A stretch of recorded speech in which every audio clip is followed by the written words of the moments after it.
We hope that this course has given you the chance to achieve your dream of home purchase and you are in a better position and more aware of where you stand today. Some of the learnings to take away from this session: first, always know where you stand financially. Second, compute the value of the home you can afford and see if you have the savings for the down payment and other charges. Many a times we tend to look at everything else first but the numbers. So use the tools provided in this course to compute your numbers. In fact, there are times when we tend to overshoot our budget by 10 to 20%. So compute your budget and see if there is space for extra legroom. Ensure that you have the money for your emergency fund, insurances and other contingencies.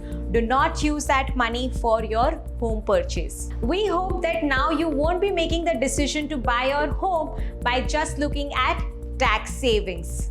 Tax savings may have a smaller impact on your cash flows where you are an individual and a larger impact if you're buying as a couple. So ensure to use our tool to calculate it for yourself before taking this decision only for tax savings.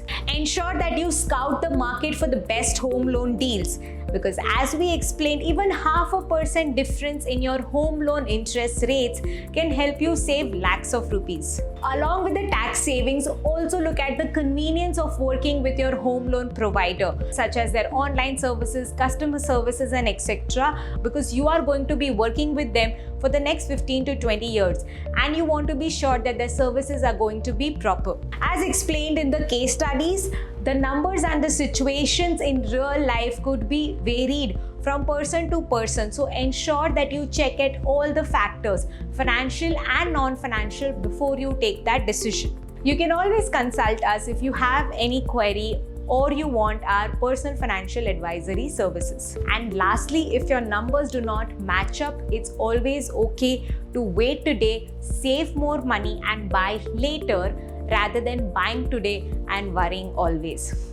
We wish you all the best to achieve your dream of purchasing your own home.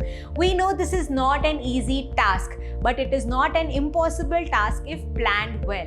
Where you're able to make this decision with the help of this course, or this course has helped you in any manner, do let us know. You can leave your questions, your feedback and any concerns that you may have on our email iplan@wealthcafe.in or on our Facebook group Namaste Money. So if you haven't joined our Facebook group till now, the link of the same is on your screen and in the description below. Thank you for patronizing us and inspiring us to create more content. We learn as you learn. Looking forward to seeing you at other courses very soon. Namaste to you and namaste to money in your life.